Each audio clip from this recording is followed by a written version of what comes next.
Hello mga ka-anime! Welcome back sa ating channel. At bago tayo mag-umpisa sa panibagong kwento, mag-i-intro muna tayo.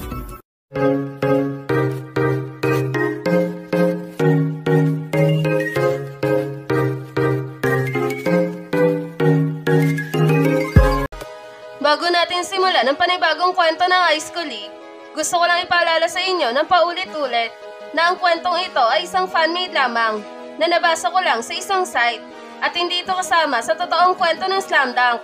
Ngayon, kung nagustuhan nyo ang ganitong kwento, please pa-like ng ating video at pa-follow na din sa ating Facebook page na Tagalog Anime Manga. Tara, umpisa na natin ang chapter 134 ng International League. Ginawa ng bata ni Hikaru itong si Akagi, habang itong si Tsuchiya naman ay nabasa ang gagawing play nitong Shouku. Kaya naman, inunahan niya na agad itong Shouku at nagawa nga niyang pigilan ang binabalak na play ng kupunan ng Shouku laban dito sa kanilang sentro. Sa kabilang banda naman, itong si Coach Hansai ay biglang tumayo, sabay tinawag itong sila Mitsui, Ryota at Hanamichi at sinabi na silang tatlo ang magiging secret weapon ng laban na to, na labis na ikinagulat talaga ng tatlong gunggong. Ano? Anong sabi mo, Tatang? Si Mitsui, kulot, at ako ang secret weapon na Shouku? Seryoso ka ba? O baka naman, binibiro mo lang kami. Pero, sa bagay, siguro nung nakita mo ang laro ko kanina na mga kasagaling ko, no?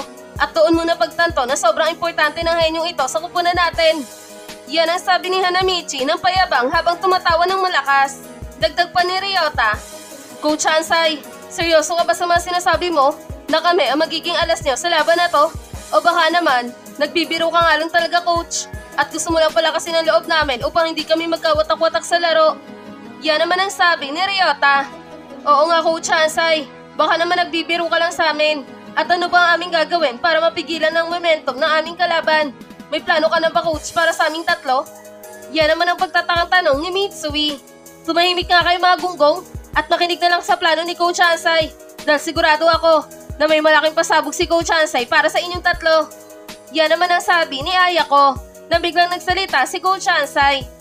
Sakuragi, Mitsui, at ikaw Ryota, ang una niyong gawin ay magtiwala sa inyong mga sarili at huwag niyong iisipin na porket hindi kayo ace player, hindi niyo na kaya makipagsabayan pa sa kanila.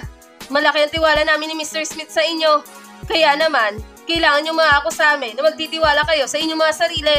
At tandaan niyo, bago magtiwala ang ibang tao sa inyo, kailangan niyo muna pagkatiwalaan ng sarili ninyo.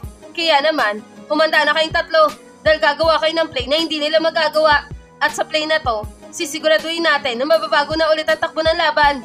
Naiintindihan niyo ba, Mitsui, Miyagi, at ikaw Sakuragi? Yan ang sabi ni Coach Hansai. Opo, Coach, makaasa ka pong magtitiwala ako sa sarili ko. At alam kong top 3 lang ako na point guard sa ating distrito. At malayo ang aming agwat nila Fujima at Maki. At sa ating kupunan, ako ang pinakamaliit na manlalaro. Subalit, dahil sa tiwala na ibinibigay mo sa akin, gagawin ko ang lahat at ipapakita ko sa kanila na masigit ako magaling kaysa sa Ryoko Funayan. Yan ang sabi ni Ryota. Tama ka nga, Coach Hansai. Kailangan ko magtiwala sa aking sarili. Kaya ngayon, magtitiwala na ako sa sarili ko dahil minsan ako naligaw ng landas. Subalit, tinanggap mo pa din ako at bilang pasasalamat sa kabutihan mo, Coach Hansai, ipinapangako ko sa'yo na pupuntos ako na madami sa laban na to at ipapakita ko sa kanila ang tunay na laro ni Hisashi Mitsui at magpapaulan ako ng tres sa laban na to. Yan ang determinadong sabi ni Mitsui na ikinamangha talaga ni Kogure.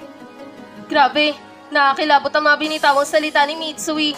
Isang pangako mula sa tunay na sniper ng ligang ito. Pangarap ko din maging katulad mo, Mitsui. Yan ang sabi ni Kogure sa kanyang sarili nang bigla nagsalita si Hanamichi. Tatang, sa 2 taon na pagsasama natin, sobrang laki talaga ng naitulong mo sa akin dahil nagsimula ako sa wala. Pero ngayon, madami na ang nakakakilala sa akin. At dahil ito sa'yo, minsan na din ako napahamak at minsan ko na din napahamak ang ating kupunan. At dahil ito sa mga kapalpakan na nagawa ko. Subalit, kahit na madami akong kapalpakan na nagawa noon, hindi pa din nagbago ang tiwala na ibinigay mo sa akin. Kaya naman, bilang isang pasasalamat sa'yo, ipapakita ko ang lahat ng mga natutunan ko sa'yo simula nung nag-umpisa ako sa basketball. Kaya naman, Coach Hansai, at ikaw Mr. Smith, humanda na kayo para sa susunod na kupunan ng mga kalaban natin. Dahil sa laban na to, sisiguraduhin namin sa inyo na tatambakan namin sila ng malaki. Yan naman ang sabi ni Hanamichi nang bigla nagsalita si Coach Hansai. O sige, Humanda na kayo. Bigyan nyo ang mga manlalaro ng Ryukufu. Huwag nyo silang hahayaan na makahabol sa atin. Ibigay nyo ang inyong best sa laban na to. Yan ang sabi ni Coach Hansai. Habang itong mga tagahanga ng Ryukufu ay talaga namang nagwawala dahil sa pag-cheer sa kanilang pinapanigan na kupunan. Ryukufu, galingan nyo! Huwag na huwag kayong magpapatalo! Michael at Tochiya, durugin nyo ang team ng Shouko at ipakita sa kanila kung sino nga ba talaga ang kupunan ng Ryukufu. Sige Ryukufu, humanda na kayo para sa depensa. Huwag niyong papaiskorin ang kupunan ng Shouko. Depensa! Depensa! Depensa! Yan ang sigawan ng mga tagahanga ng Ryukufu. Ang daming satsat ng mga tagahanga ng Ryukufu. Alam naman natin na ang Shouko lang ang malakas. Sige Shouko, talunin niyo ang Ryukufu. Dalain niyo sila para manahimik na ang mga balimbing na fans nila. Go Shouko! Tambakan niyo sila ng malaki. Huwag niyong hahayaan na mapigilan nila kayo. Opensa! Opensa! Opensa! Yan naman ang sigaw ng mga fans ng Shouko. Sa kabilang banda naman, hawak na ng Shouko ang bola at tinadala na ito ni Ryota papunta sa kanilang basket. Mga kasama, gawin lang natin ang sinabi ni Coach Hansai.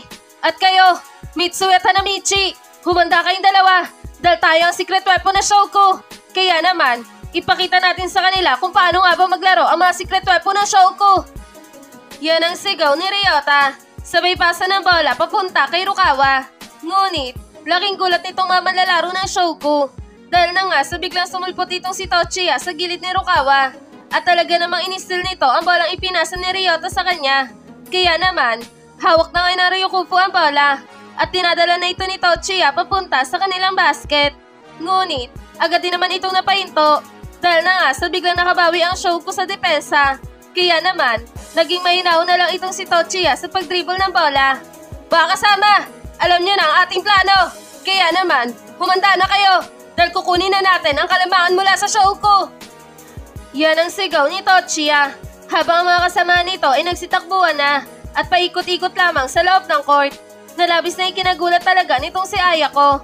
Ang bibilis nila pero parang mas lalo pa silang bumilis kaysa kanina. Ito ba talaga nagagawa ng isang Tochiya sa loob ng court? Dahil kanina, nung wala pa siya sa loob, hindi naman ito ginawa ng Ryukufu.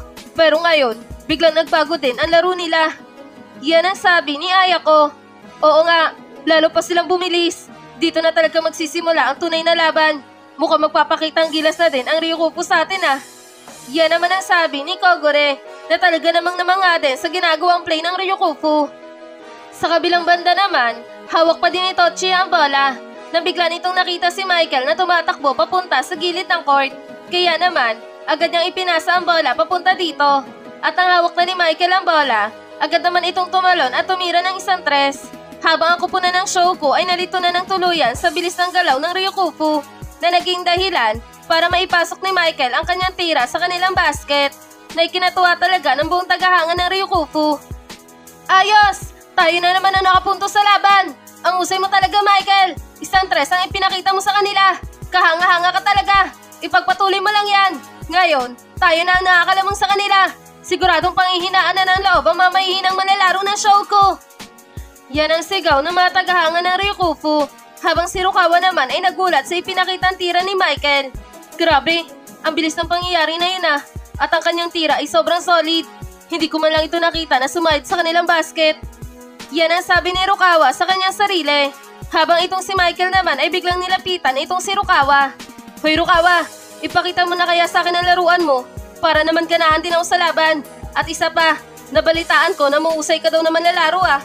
Kaya naman, ipakita mo sa akin yung husay mo.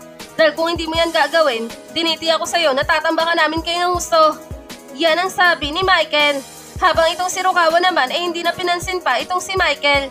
At tumalikod dito at naganda na para sa kanilang opensa. Aba, ma-pride talaga ang lalaking to ah. Pero hindi na bago sa akin yan.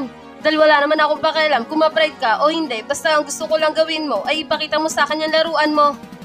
Yan ang sabi ni Michael sa kanyang sarili na talaga namang gustong-gusto ng seryosohin siya nitong si Rukawa sa pakikipaglaro sa kanya. Habang itong si Tochiya naman ay nilapitan itong si Michael. Hoy Michael, ano yung sinabi mo kay Rukawa? Hinahamon mo ba ang lalaking yon? Huwag mo na siyang hamunin dahil ako ang tatalo sa lalaking yon. Yan ang sabi ni Tochiya. Huwag ka mag-alala Tochi, Dahil hindi ko naman tatalunin yung si Rukawa. Makikipaglaro lang ako at gusto ko lang talagang makita kung gaano nga ba talaga kahusay yung gustong-gusto mong makalaban. Yan naman ang sabi ni Michael. Mahusay ang si Rukawa. Hindi nga lang halata ngayon dahil mahilig yung magpigil sa laban. At madalas, ginagawa na lalaking yan sa second half siya nagseseryoso sa laban. Kaya naman, huwag ka nang umasa na seseryosohin ka niyan sa first half na to. Dahil pang second half ang kanyang laruan. Kapag alam niya na ang ating mga galaw, doon pa lang siya magsisimula magseryoso at ipapakita niya na ang mga galaw na hindi na inaasahan mula sa kanya. Yan naman ang sabi ni Tochiya. Habang itong si Michael naman ay napangiti sa kanyang sarili. At tila ba natutuwa ito sa mga sinabi ni Tochiya sa kanya. At dito na nagtatapos ang Chapter 134 ng International League.